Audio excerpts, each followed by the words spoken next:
Both my parents were refugees, wartime refugees, um, from Poland. Each of them was the only member of their family who undertook to escape Poland when war broke out on September 1st, 1939. The rest of their families thought it was insane to try and escape across the River Bug, which was the border, because the Nazis had occupied one bank of the river, and the Soviets were on the opposite bank, shooting at each other. So trying to steal across the river in a little boat was considered to be suicidal. But each of them in their own way had reasoned that it was not a good idea to stay. And they each begged their family members to join them, but they wouldn't. So they each made their way across the river. It's a whole complicated story about how they actually made it across, but they did. They made it across into the Soviet Union. Well, I'll tell you my father's story because I know it in more detail. I know my mother's story was similar, but I don't have as much detail about it. My father at first tried to meet up with his friends, his school friends, who decided to undertake this escape.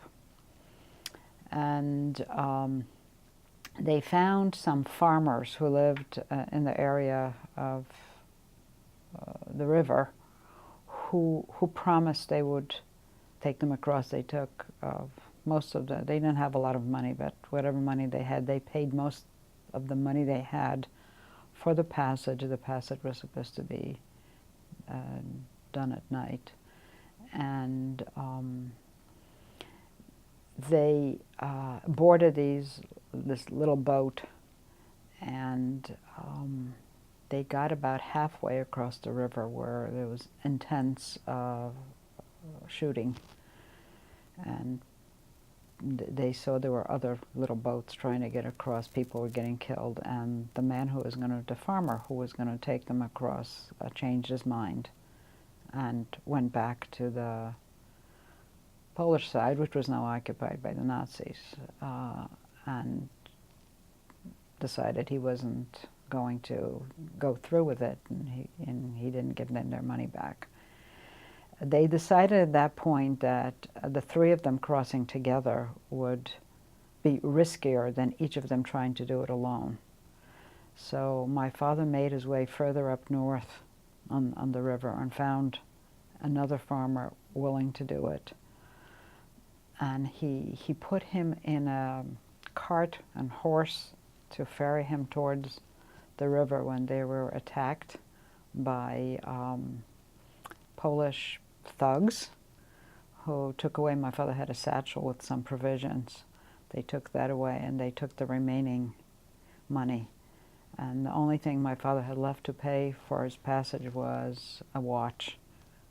So he gave the farmer the watch, and he took him across. When he came across, it was the pitch dark night, and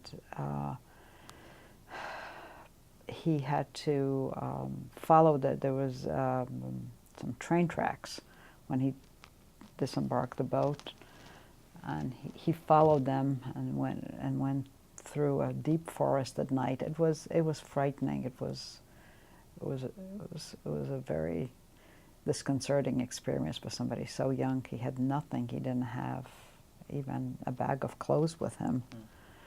And he finally made it into the town of Semyatic. And the most shocking thing to him was that when he approached the town, he heard singing, and the singing was in Yiddish. And he felt as though, where am I? What has happened here? And it turned out that the town of Semyatic at that time had a huge number of refugees like him. And things were quiet there. There were a lot of young people. They were singing. They were in a very fine mood, which was such a shock after coming from the Polish side that was occupied by the Nazis. It's a very strange experience and dangerous. but he made it.